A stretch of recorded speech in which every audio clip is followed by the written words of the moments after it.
కేవలం తెలంగాణలో 6 గ్యారెంటీలు అమలవుతున్నాయన్నారు సీఎం రేవంత్ రెడ్డి. కేరళంలో రాబోయేది యూడీఎఫ్ ప్రభుత్వమేనని చెప్పారు. విజయన్ శకం ముగిసిందని అన్నారు. కేసీఆర్ తరహాలోనే కేరళంలో విజయన్ పాలన ఉందని విమర్శించారు. ఇటు ఫ్యూచర్ సిటీలో పర్యటించిన రేవంత్ నిర్మాణాల పురోగతిని స్వయంగా పరిశీలించారు. ఫ్యూచర్ సిటీ నిర్మాణం వేగంగా పూర్తి చేయాలని ఆదేశించారు.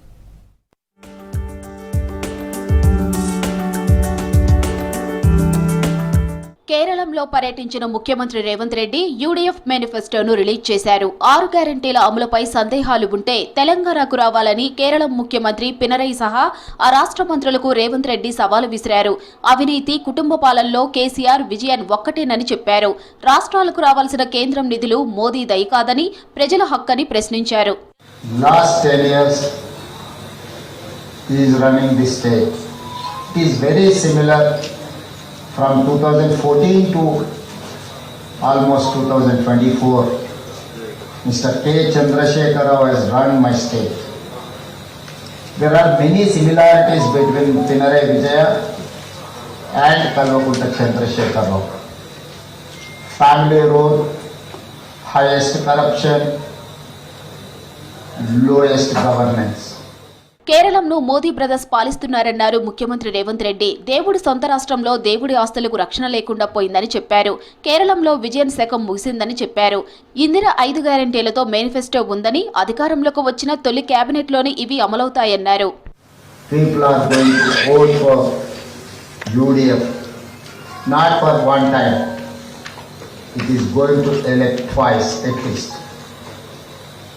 All your previous record was one time LDF, one time UDF.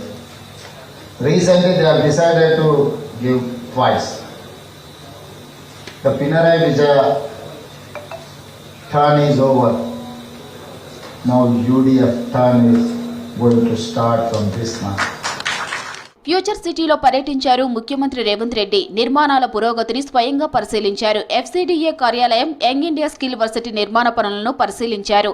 ప్రభుత్వం ప్రతిష్టాత్మకంగా చేపడుతున్న ఈ భవన నిర్మాణాలన్నీ వీలైనంత త్వరగా పూర్తి చేయాలని అధికారులను ఆదేశించారు ముఖ్యమంత్రి రేవంత్ రెడ్డి.